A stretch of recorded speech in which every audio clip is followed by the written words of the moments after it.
Eric Muathe at Muathe.com. Let's take a look at a stock here, PII, in today's daily study video. Go back to the highs sometime in, let's call it about late 2014 or early 2015, whichever way you want to look at.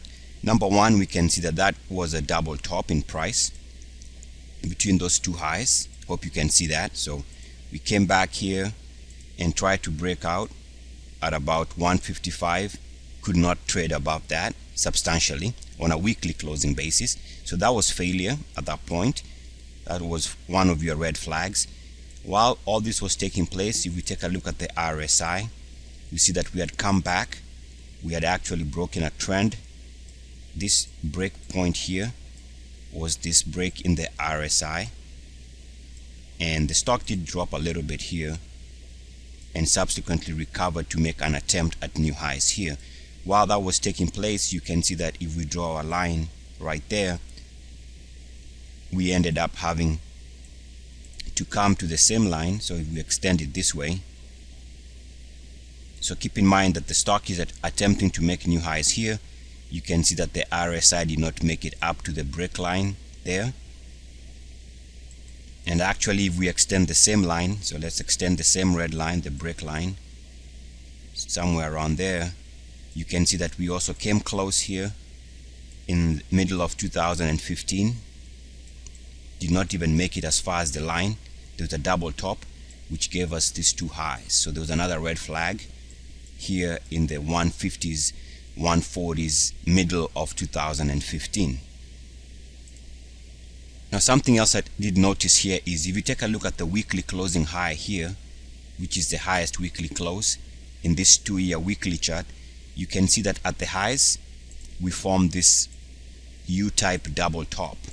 So maybe that's something we should always be on the lookout whenever we see double tops on the RSI. That was also a subtle idea that the stock was stalling. And of course we can see that there was an attempt to make new highs intraday while the RSI was way below the previous high. So that's negative divergence right there. I think the key in understanding why the stock dropped from the highs here above 150 to the level here in about $70 in early 2016 is because we had already moved to 3-year lows. So if we take a look at this 5-year weekly chart, 5-year monthly chart. So 5-year monthly, you can see that we went to 3-year lows here on the RSI, which is off that high in the 150s. The same line became resistance again here. So the same break line, the 3-year lows line that was broken, which gave us that resistance level there.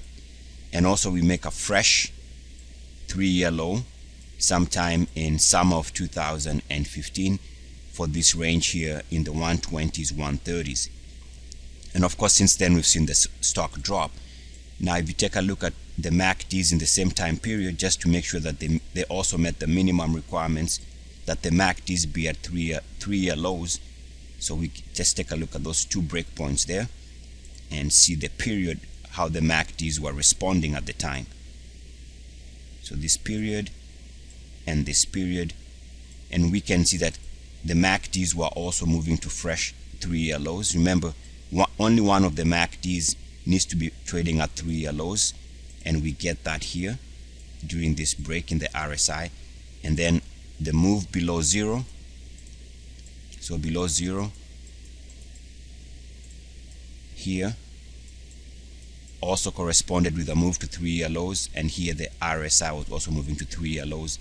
And now that at that time we can see that the main MACD was already trading at 3-year lows also. So it met the minimum requirements.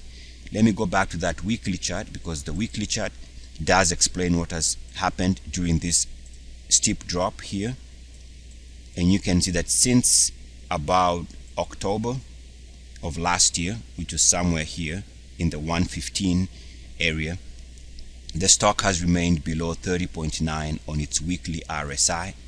And as we've been saying over the last couple of weeks in this down market, that as long as a stock is holding below 30.9 on its weekly, monthlies and dailies, you can always expect lower prices and as the RSI has remained below 30.9, you can see that the stock has also continues to make fresh lows. Eric Muathe, Muathe.com. As always, good luck, peace, and blessings. ECS.